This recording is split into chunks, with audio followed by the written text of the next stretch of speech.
the HR team rejected me because I didn't answer the questions the way they expected me to answer, not realizing that I'm different. I don't need the creativity and I don't need the brain power to basically do that. It might not work. I'm supposed to say AI, but I didn't want to say that word. And usually this creative use of technology comes from people's personal experience and personal life, not by tech people sitting and talking about AI Right. and AI and AI. All what we do all day, every day is just talking about smartphone and the future smartphone. They will be miserable. I worked in augmented reality in 2001 before it was Wow. even called augmented reality. And it might be too advanced or too futuristic. The brain freeze of creativity.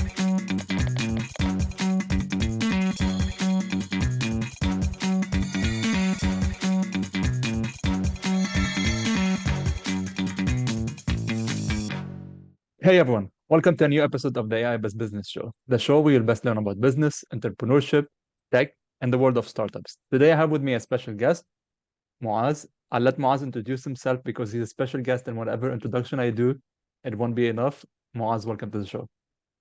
Hi, Ahmed. Pleasure to be with you and your show. I'm Moaz Hamid. Basically, I've been in tech in over 20 years, from the beginning of the smartphone launch, that ended up basically skyrocketing my career in smartphone.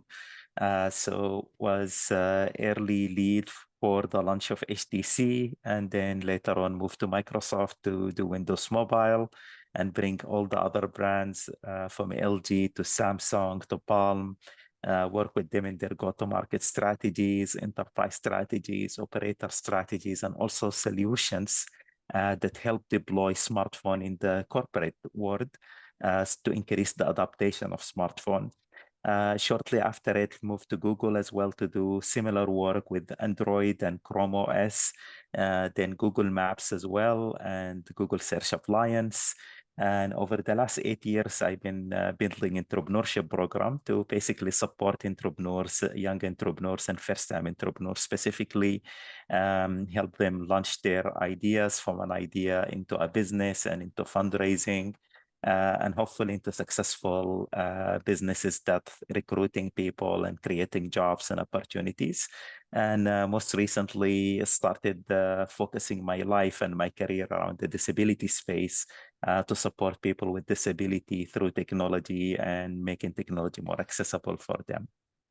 Okay, and just all of that is just wow. Let me take you back to the first beginning. How did you get into the world of telecommunication and the smartphone world? Yeah, I was very blessed because not many people know like the adaptation of smartphone globally. It's actually start from the Middle East. Okay. Oh, wow. Not in the Western society. Western world is basically they take a year, not a year, like 2 years to 3 years before they replace their devices in their hand. While Wow. in the Middle East, if you ever been to Dubai, you could see like people replace their device every 6 months. Everybody Yes. have 2, 3 smartphone in front of them. It's like a status symbol. So it's not just used for work and play, but it's also for them to stay in touch with what's the latest in the world of smartphones. So they're ready to upgrade and all of that. So initially, I saw my older brother carrying these portable devices at work.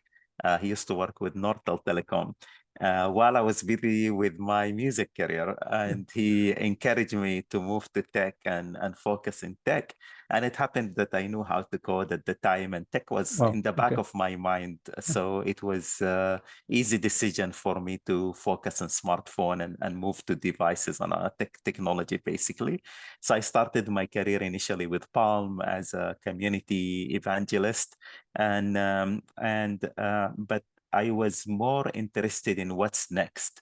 Okay. So I started comparing what we're doing at Palm to what other people are doing, like comparing Symbian to Palm OS, and comparing different hardware devices and the differentiation between the need of a keyboard versus the need of a touch screen.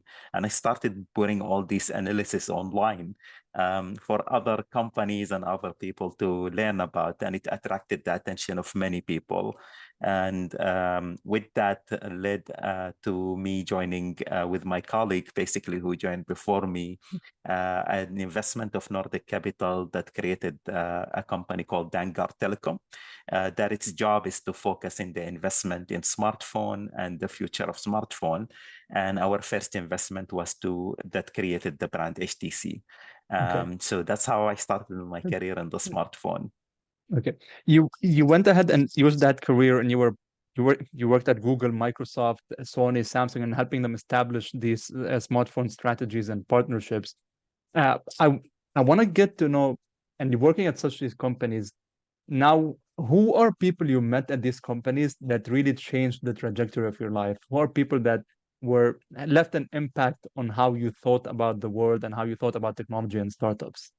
Yeah, in the beginning, it was very challenging to meet people who really understood the smartphone and the smartphone world, to basically look up to them.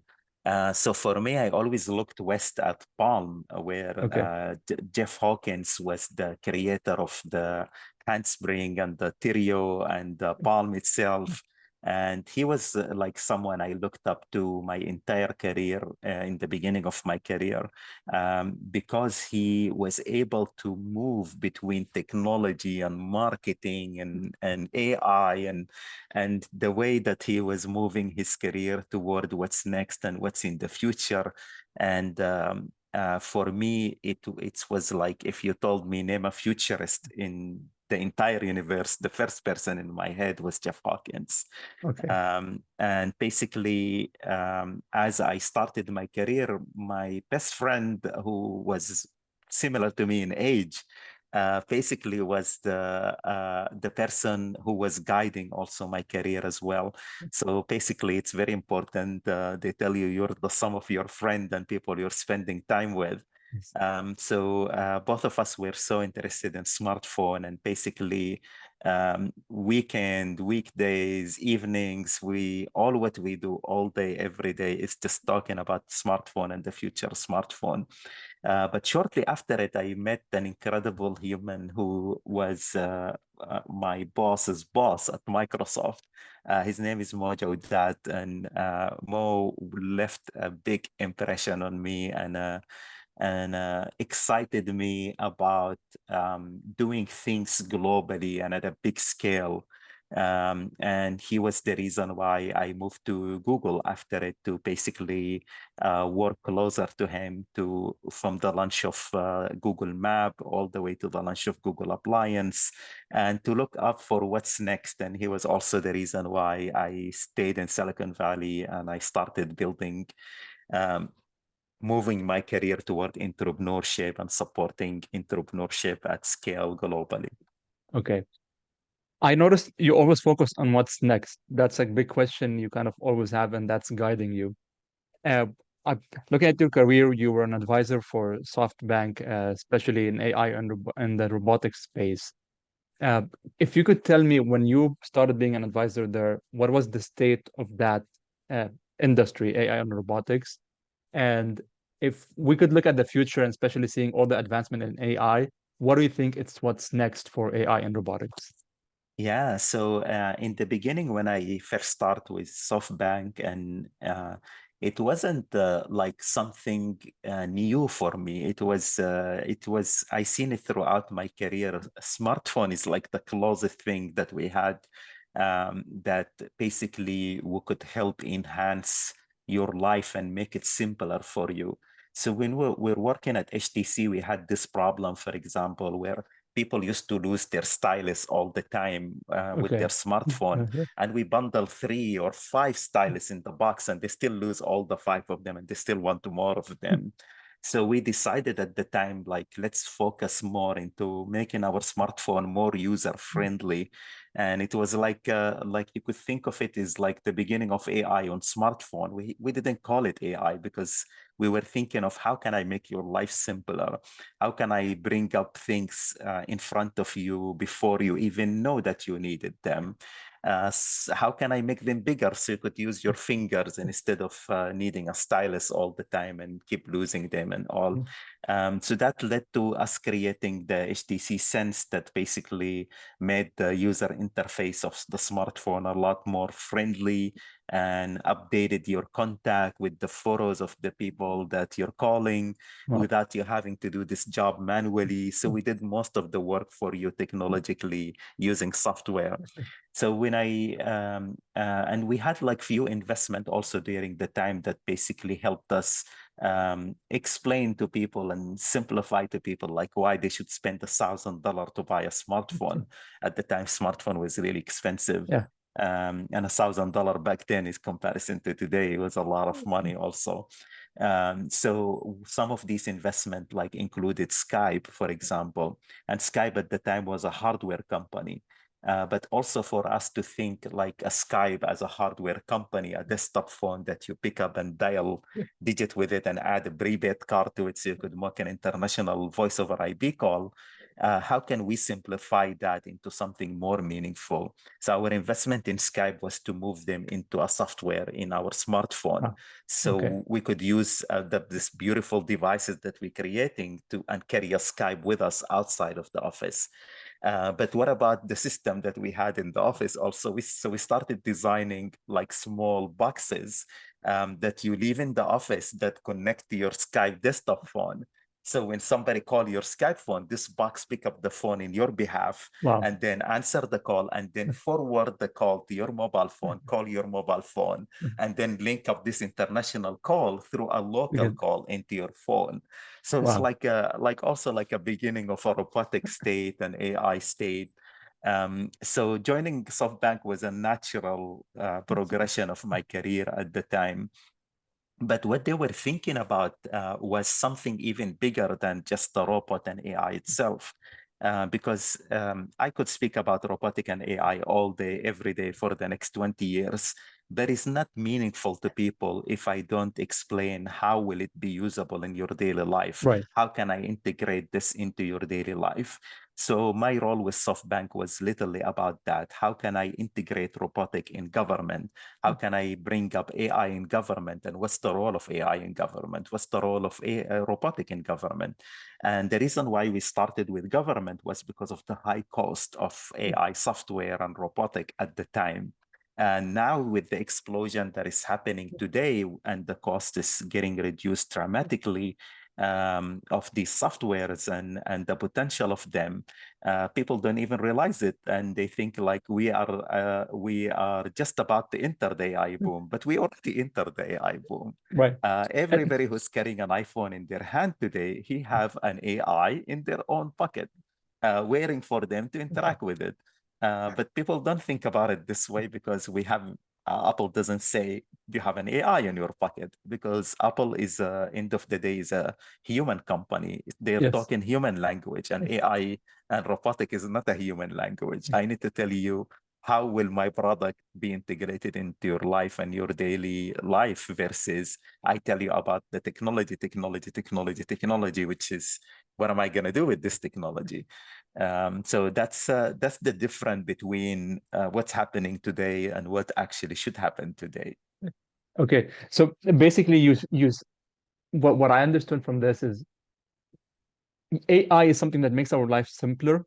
And for people to use it more, they have to understand how it makes their life simpler. People don't care about the technology or the software or the coding happening in the back, but they care about what's the use case for it. What are some use cases you see that will change how we dramatically live in this world from AI and robotics? Yeah. So, for example, some of the use cases that we have today in iPhone, before you wake up from bed or you're heading toward the meeting and your iPhone, look at your calendar by itself without you even telling it anything and seeing that you are about to go to a meeting and this meeting is 30 minutes away. and it's starting at 11 o'clock, and there is a traffic of 20 minutes more. So Wow. that's mean you need to leave your home 40 minutes in advance before this meeting that you think is going to take you 30 minutes to reach out to it.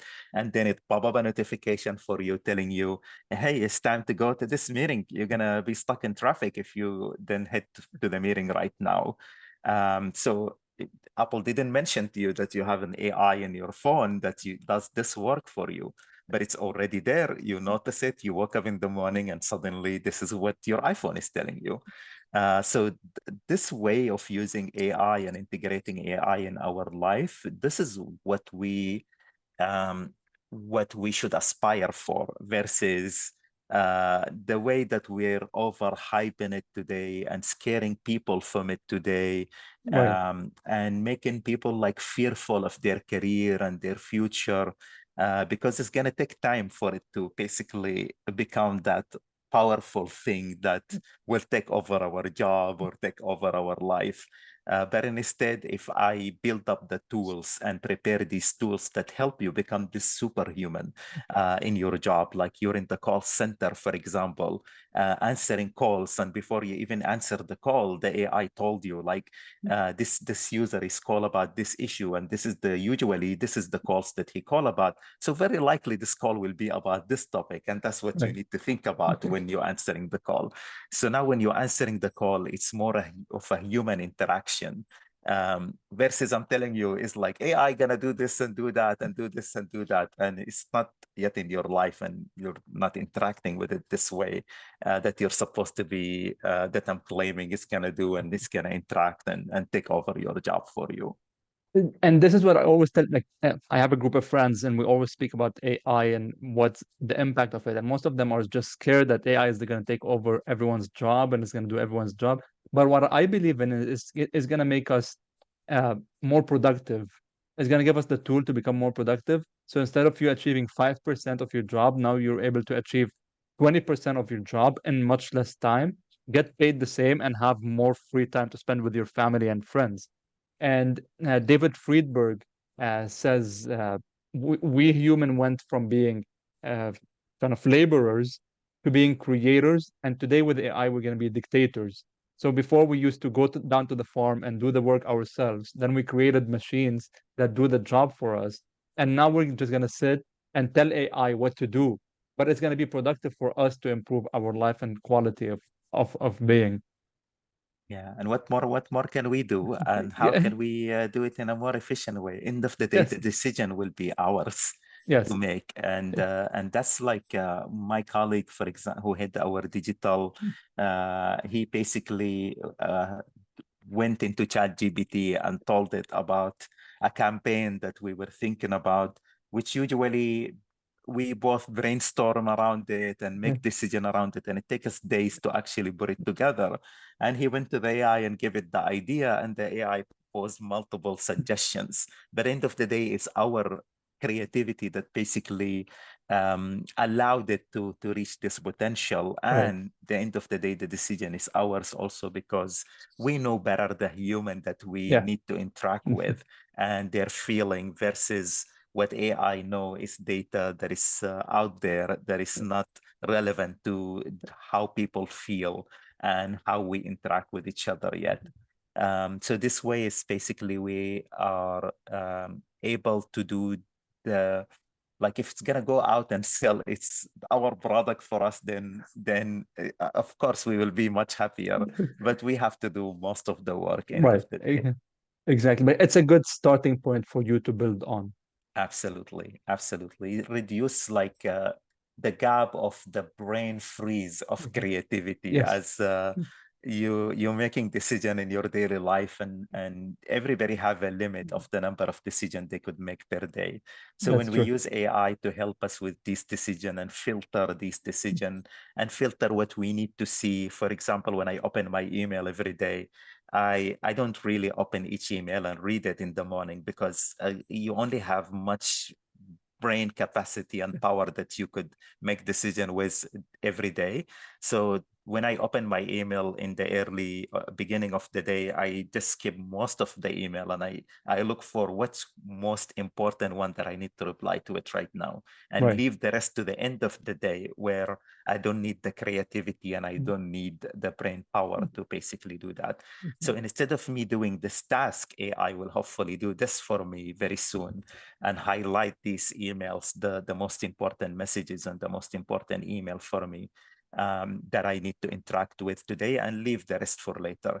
In Right. iPhone today, for example, Apple have a version of that, but I need to keep training it in order for it to get to this potential. So I'm hoping that within the next It, version of iOS, it will train itself by itself, so I don't have to keep training it all the time. and yeah, and it really makes it Yeah. much simpler, because I know people in your position get a lot of emails, either pitches or ask for feedback or ask for advice. Maybe you could tailor that email to reply as if you're replying to that person, and just have your reply in there in the most human way possible, and just send it out. And it will save you a lot of time.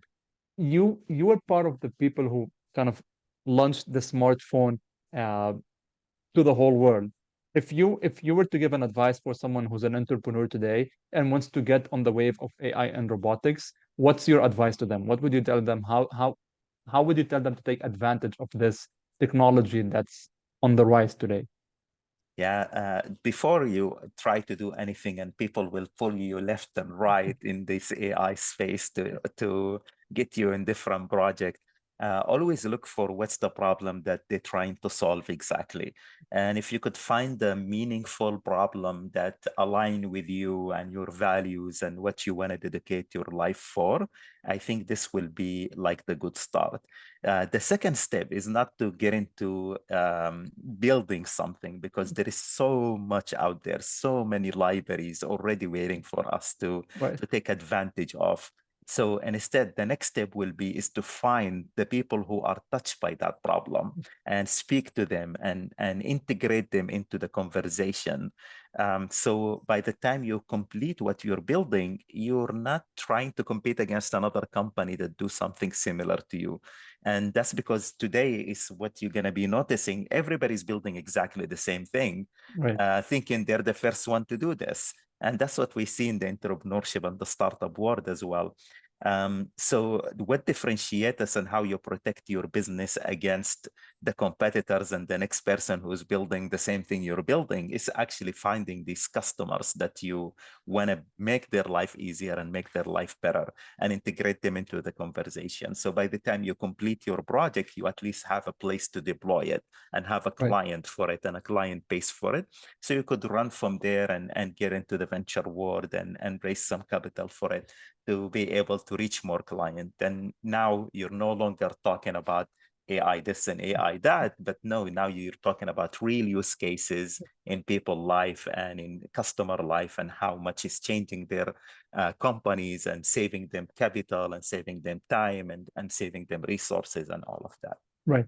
It's very interesting what you say about speaking to customers and studying the market before going and building. I'm kind of doing market research about insurance tech companies in the MENA region. And I went in under some certain assumptions. I contacted a friend that's a developer, he's known in the region, and I sent him what I'm thinking about the idea.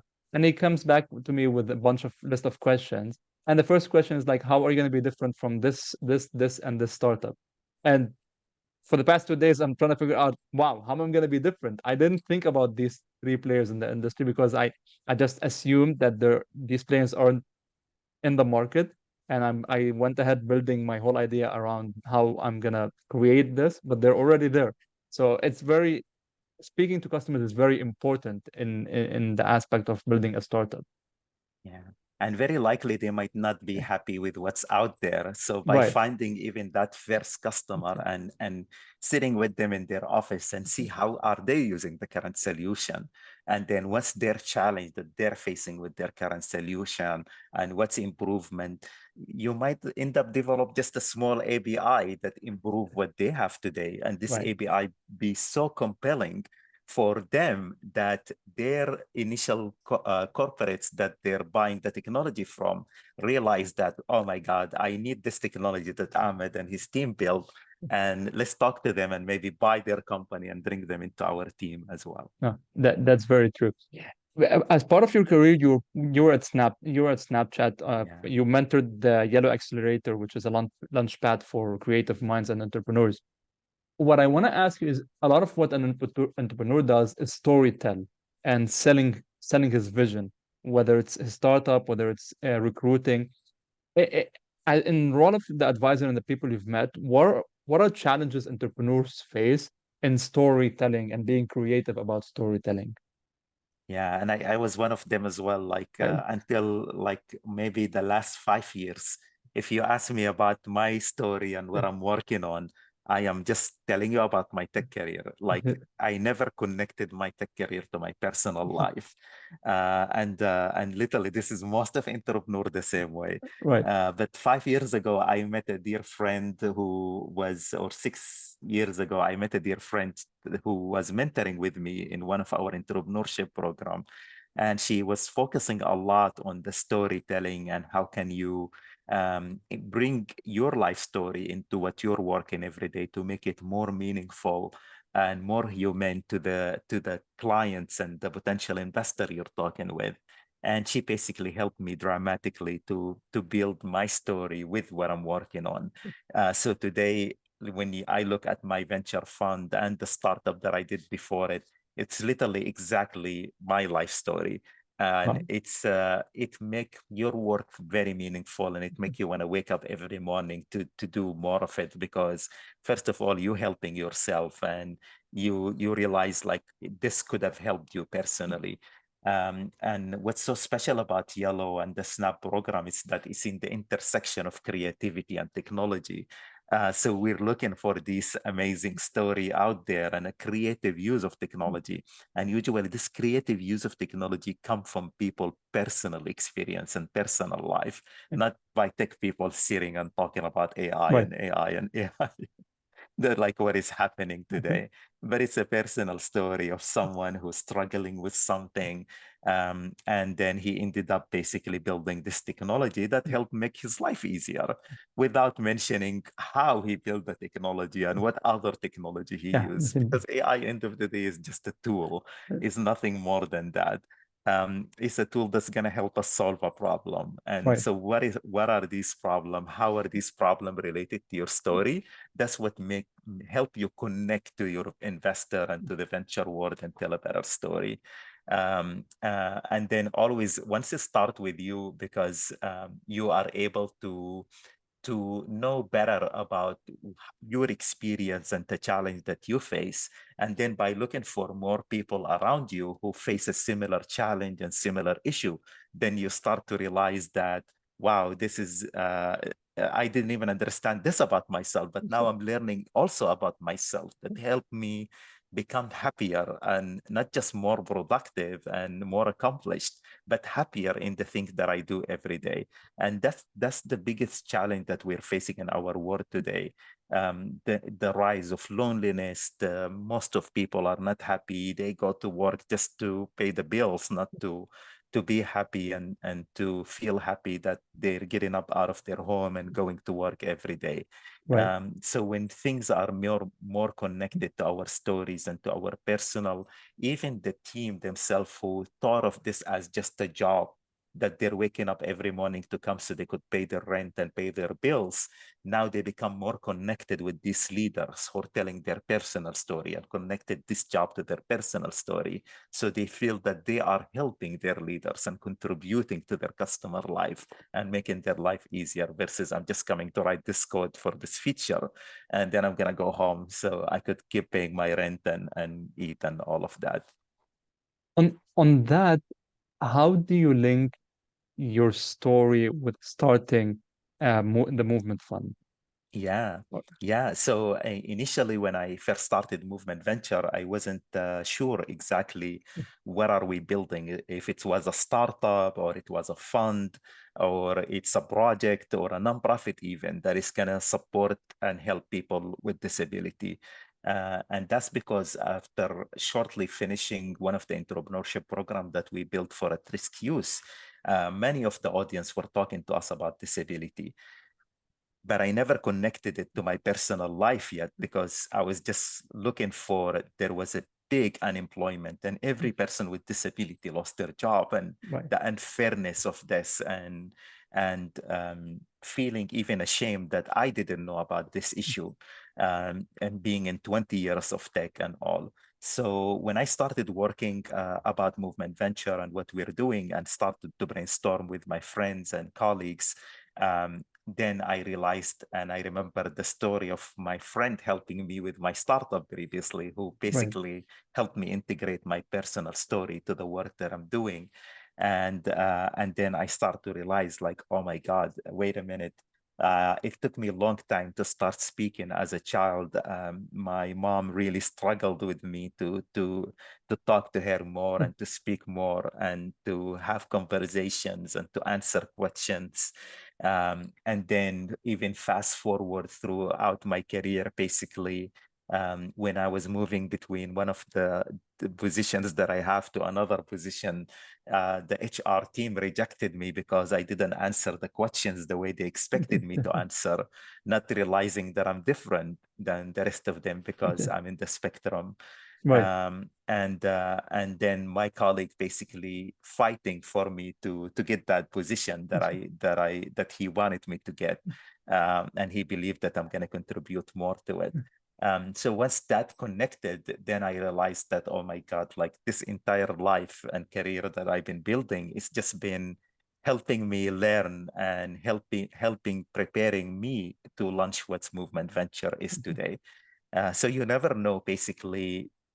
Today it's like you let's say you got this engineering job and you started to learn how to write software, and then tomorrow you got another job that helped you learn about strategy and the future of things, and then the next day suddenly you have an opportunity in front of you that connect everything you did into your past into what's coming into your Right. future. So just by staying open to opportunity and waking up every morning so early with the sunrise to accomplish and do your thing and do your best, God take care of the rest, and life and the universe take care of the rest and Yes. prepare you and put you into what you're really meant to be doing. So every step we take in, every challenge we face in our daily life, losing a job, losing a loved one, is just preparing us for what's next, and helping guiding our future, and make us realize what we are really meant to do in this life. What's really, you said something that you're someone who has a successful career, but then HR rejected you because you had different answers, which shows how sometimes it could be the HR, the person interviewing mentality, or it would be the society, how we used to answer stuff in society, or how people in society are used to, that even a successful person with a successful career that has done a lot could be rejected because of minor stuff. Yes, So, and absolutely. Absolutely. I even had a colleague who invented the SMS protocol, and he even got rejected from his wow, position. wow, And just because the HR person didn't understand that a European degree grade the degree is different than a US degree. wow. And she thought like his degrees was very bad in Europe. Okay. So she rejected him because of his Wow. degree. Okay. So now like a lot of HR are moving away Okay. from degrees and which university you Yeah. graduated from to actually what skills do you have, and Yeah. that's how it should be. Yeah, what skills do you have? What have you built? What's your experience? I Yeah. definitely agree with that. Going back, what is Movement Ventures? Yeah, so Movement Venture is the first venture fund that is dedicated to supporting people with disability and entrepreneurs with disability who are building technology to support the community. Okay. Was it hard raising fund from investors for that, or did you self-supply the fund? Yeah, self and also raising from investor. It Okay. wasn't easy or hard, Okay. but it's life prepared me for it. So the fact that I've been through this long tech career allowed me to basically be able to build entrepreneurship program. And then the more I help mentor and build entrepreneurship program and give away my time to support others, the more I got exposed to the industry of entrepreneurship Okay. and knowing how to help raise for startups and for ideas and all. So life prepared me to have a venture fund. And us focusing in the disability space, the challenge is how can I convince you, Mr. Investor, who looking for a return, to basically agree that there is an opportunity here in the disability space that we could invest in and expect a big return, and even bigger return than other industry, versus disability is a charity and it's donation when I'm giving money to it. So that's the challenge that we're facing here in Movement Venture, is to explain to people that there is an opportunity here. And luckily, because we did our homework and did our research and spent a lot of time around data and research, it made our job much easier, that we are able to explain to the investor. But we also understand ourselves that the disability space is not also all around return and return of investment for these investors, but there It's is about also a impact. lot of impact work that we need to do. So that's why we needed to create our own structure that helped us to basically support entrepreneurs who are impact driven, to support the disability community, and at the same time support the entrepreneur who will generate the return without slowing down the return or the values of the returns that we're generating for our LPs. Okay. Can you speak more about the structure? What was the structure you set up in the venture fund as, or is it a venture studio? If you Yeah. could tell us more. Yeah, so in order for us to identify how can we do this and do it at scale, we created 3 different vehicles. Okay. The first vehicle, it identify all entrepreneurs who are building in different verticals of disability, and then put them in programs that allow us to filter them. So Okay. as they go through the program, we look for who's the best of them that we want to work with in an extended program. So we take them from the original program and put them in this extended program, fuel them with more capital and more resources to prepare them for the venture fund. And then look for the impact-driven one that it will make a huge impact in people with disabilities' life. However, we cannot see how it's going to generate that same return. Put them Right. in the third vehicle, where they will mature into a small businesses that generating enough money for Okay. it to sustain itself as a small business, versus becoming that big unicorn that the LP Th- is hoping for. That's very interesting. And if you look at it, it's kind of a marketing funnel. And a marketing Yeah, funnel, let's say you acquire emails and then you segment these emails into giving on different offers. You're doing the same by having this, let's say, accelerator or program at the beginning, filter stuff into 2 different buckets, and then depending on the bucket, putting them in.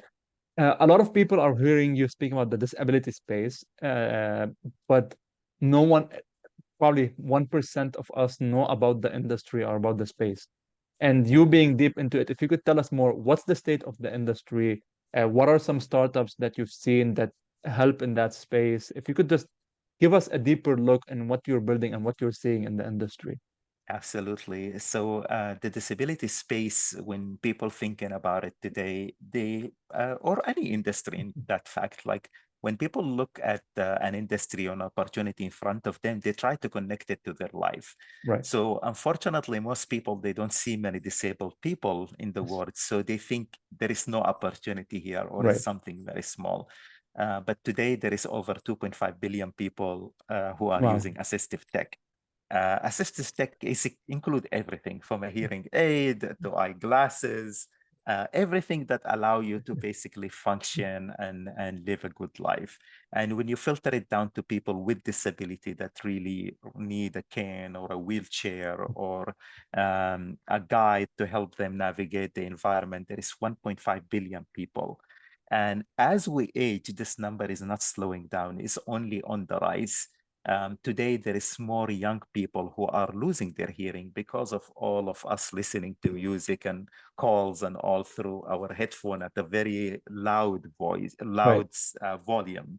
And this loud volumes of continuous listening, it just damage our hearing senses. So today, more than ever before, young people are losing their hearing Wow. continuously. So by the time they become in their 50s and 60s, they already have this disability now with their hearing and require hearing aids. And then when you look at the aging population, over 46% of people over the age of 60 with disability. Wow. So you could see how big is the opportunity here and the industry of the accessibility. However, people don't look at this data, never heard of this data. And then when you look at the jobs, so now that you know this huge number of people, a huge percentage of people around the world, 1 in 5 almost, impacted by a disability and require accessible technologies, then and you look at the jobs environment and you see 80% of people with disability don't have a job. So that's Wow. mean, God forbid you have any kind of disability, now you lose your job. And there is no opportunity for you because the technology that allow you to stay productive has not been created. And then when you look forward 10 years from now, and you're seeing how much aging is the world, you realize we're heading toward a crisis. So this is why it's very important for all federal governments around the world and every corporate to start to pay attention to the space and to start to do things in the space. I am raising the alarm today, so it's still early for people to bring the fire trucks and to start investing in this space. But I rather speak about it today than wait 10 years from now. Right. Because if it costs us $1 million to build the solution today, it's going to cost us 10 million and 100 million tomorrow when everybody in the world needs the solution tomorrow. While today we could start to ramp up investment and start to build this technology that allow us to live and have a healthier life. So let's talk a little bit about solutions. So as I just mentioned to you, over 46% of people over the age of 60 are with a disability. Right. So, and we are today delaying the retirement age because we don't have enough young people to fill up these positions for people over the age of 60s who are heading toward retirement. So every country around the world today is pushing away the retirement age to keep people in the work longer. Yes. So if I kept someone over the age of 60 in the work longer, that's mean I need to now take care of his health to make sure he doesn't end up becoming disabled also, and now adding additional person to the disability community.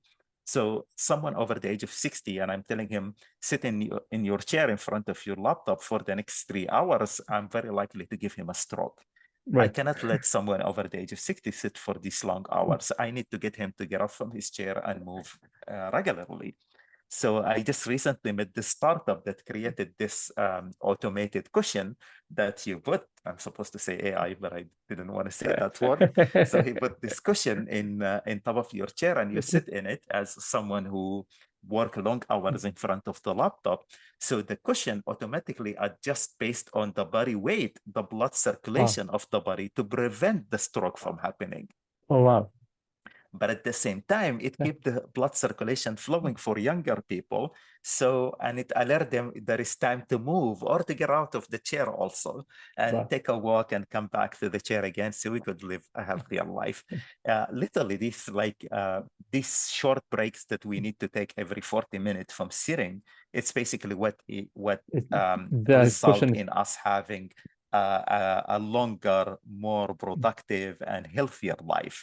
But if I'm sitting in front of the laptop for a long hour and the computer for a long hour, which we all do, unfortunately, it's very likely lead to a stroke as we age. And then the stroke contribute to someone sitting in a wheelchair or need more assistive tech or losing another skill from memories to other things.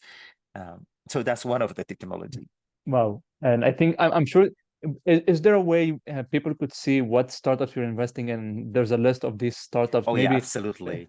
Yeah, we're planning to relaunch our website with all our portfolio companies and companies we work with and support it so far. Because I would love, hopefully include all I of these think I technologies. would love to see it. And not only me, I think a bunch of people would love to see these portfolio companies and these startups and support them, buy stuff from them, or find a way to support these startups because they're solving a huge problem. So it would be great if you could provide us a link or share with us a link later on of all these portfolio companies, which we could see. I want to ask you this.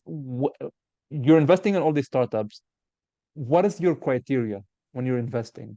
What do you look at? What's your thesis when you look at these stuff? Your thesis in investing in stuff that are providing more accessibility and helping that space. But what do you look at in a startup? Are you investing pre-seed, seed? Like, what's your criteria? How do you, when you said dividing into two buckets, how do you take a startup to the bucket that's getting the highest return? Yeah, absolutely. So initially, first of all, we look at the problems and how meaningful are the problems in the verticals of disability. Will it impact people with disability? Will it improve their life? Will it improve our life and prevent us from becoming disabled one day, God willing? So basically, we look at the problems. The problems is meaningful enough.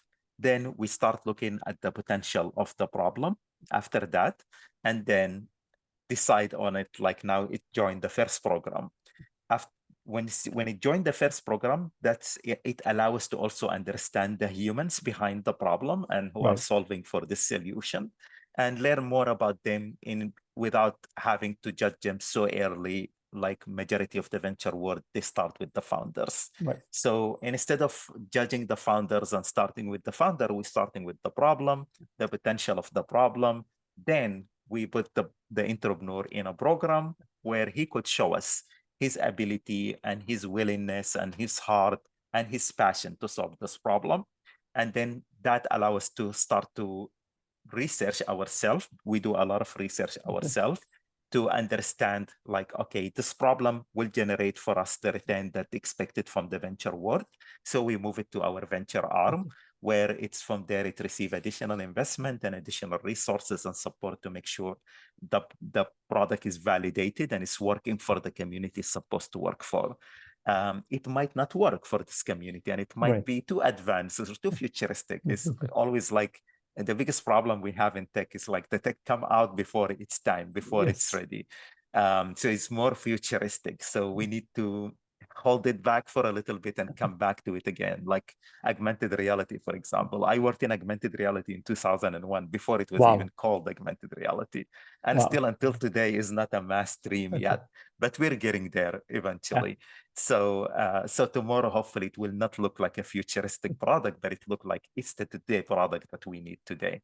So that's what we work on in the venture arm. So we help with the validation. If the product is not working as expected, then what other scenarios or what other way we could think of this solution that will make it more meaningful and work through this validation process that we created. So that's where it stay with us for this incubation period to help it reach the potential customer and make sure it find its market fit. Once it find the market fit, then we fuel it with additional capital and release it to the world for it to raise more capital and to grow by itself. And then for the one that are impacting a community, let's say there is a disability that impact 100,000 people around the world, and maybe they will charge $3 for it. So it's not that a big return for the Right. venture world. So but it's still a good business that we need to support because these people will live a nicer and healthier and a better life and a happier life if this technology exists. Yes. Otherwise, they will be miserable and they will not reach their potential without this technology. Right. So this technology deserve to exist. And that's what differentiates us from the rest of the venture world, that the technology that deserves to exist, we still get the same support and same resources that we give to the venture company as well. And that's where we place them there. So we start really early from an idea stage, ideas, MVP, pre-seed. This is the stage that we really like the most. However, we have a venture arm that could come in more advanced for somebody who already mature enough and want to run by themselves and doesn't require all the support and help and already found their market fit. So for that, we have a seed fund right now, and hopefully in the future, we'll have a Series A fund as we move into fund two. Here's first of all, I'm loving everything, and I call after this episode was published, whoever could help in however way you see fit, please reach out to Moaz and find a way to help because you're not just getting a return, you're making huge impact. And this is an industry. I mean, I've interviewed people in fintech, in climate tech, in all industries. And that's the first time I interview someone really passionate about that space and wanting to leave an impact. So I appreciate what you're doing. With what we're seeing in the VC world and investment world today, all the ups and downs, recession, not recession, we see a lot of venture capitalists kind of sitting on the sidelines, not deploying funds. Where does Movement Ventures stand today? Are you guys deploying actively? Are you guys a little bit on the sidelines? What are your thoughts and how are you guys acting? Yeah, unfortunately, I was slowed down a little bit by a family Okay. emergency, but our goal was to reach to 20 to 40 investment this year. I am still behind. We only have 5 investments so far, but we did deploy a lot of grants, over 15 grants so far, Okay. to entrepreneurs who are building in this space. But the goal is to become even way more active, and that's where I'm going back at. But it's a personal issue. It has nothing to do with Yeah. economy. Okay. It's a family emergency. It has nothing to do with economy or recession or any Yeah. of that. What's your Today, in tip? reality, yeah. What's your tip? A quick question. What's your typical size ticket for an investment? Yeah, it depends on the stage. From idea stage, we start with 25K to Okay. 50K for the idea. Once it's a little bit with an MVP or something, our check size is 150 to Okay. 250,000. This is where it's an MVP and there is something that we could touch Right. and judge basically. Okay. Before we could judge, we are judging a problem, so we give that smaller check to basically tell the entrepreneur we're excited about this problem. We understand there is a potential for it. We want you to continue this road, and here is our belief and our trust on you Right. by giving you this first check. So many of the investment we made, we were literally the first investors on them. And hopefully soon we'll be launching the program as well. So this will help us. We did some tests already with programs, but we're hoping to officially launch it beyond just the test, where it's going to help us do this at a scale. So our target is to invest in a 40 startup in every cycle, and 8 of them to become the main startup that will receive Okay. additional capital and additional resources continuous until they mature. And then we repeat this circle every 2 years. That's that's amazing. You were telling me about the state of the investments today. Yeah. If we're sitting on the sidelines or not sitting on the sideline. What Yeah. are your views? Yeah, there is really no recession today. Our biggest problem today is the inflation. Okay. And if you remember in 2008, the biggest problem that we had, that everything was debt. Everybody was in loans and credits and all of that, Right. including venture funds. Nobody had cash in their hand and in their bank account. However, today, more than ever before in our entire human history, people have more saving in their bank account and have more Okay. cash in their pocket than we ever had before, including investment fund, have this capital already raised and sitting in their bank account. But the rise of the inflation and how you could control inflation, it only happened when people are fearful for Right. their money and what's in their pocket. So that's why it's like people are scared that there is a recession. It helped with the saving and it helped reduce the inflation of what's happening, but there is really no reason for people to be scared from investing or holding on to their capital. In fact, this is the best time actually to deploy capital than we ever had in our human Right. history. Because for the first time, technology became very integrated in our daily life, and it's very important in our daily life, and it's making our life very efficient. So people who are deploying the capital today, they will be the one who are advancing technology and the adaptation of technology and the advancement of technology into AI and into its potential. So I encourage every fund to actually continue to deploy capital and to look for these meaningful problems that are basically impacting us today and going to impact us 10 years from now, and not to hold back and wait for them to mature, because we need this technology to be built today. Tomorrow, they will Right. be really expensive for us to deploy, from green energies to all of that. When we're already in a crisis, deploying capital will require us to deploy 10 times, 100 times what we need to deploy today. So it's better to deploy them today and reap the fruit 5, 10 years from now. And LPs understand this and understand that it's a 10-year and 20 years and a 50 years return. But the investment world, unfortunately, is not the business of a 10-year and a 50-year. And that's because most of investors and partners at fund, they don't get paid Right. until an investment mature and it generates return. And that's where I advise a lot of LPs to sit down with these fund and actually figure out a way to pay the partners and to support these partners, increase this percentage from a 1% and 1.5% to maybe 3 or 5% or 7% even. It's not going to change anything, but it's going to support these partners to make this long-term decision of deploying capitals in technology that we need that's going to generate this 100x return and more and 1,000x return by deploying the capital today on them.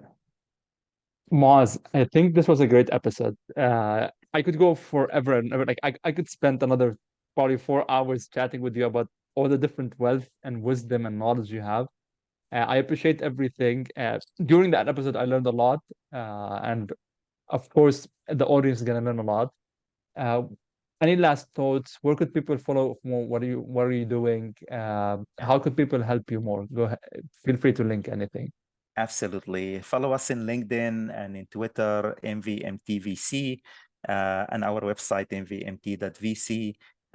We'll hopefully launch the new website that will have more of the product and the solution that we're working with. And also follow me in LinkedIn as well, the CTA Foundation, where we support a lot of this technology too. And hopefully we get to see some of you in the next CES. This last CES was one of the 450,000 people from all over the world attended the show, and we're able to experience some of this accessibility technology that we're working with today. And I hope to see more of you in the next CES show as well, as we expand our offering in the disability space. Thank you again. My pleasure.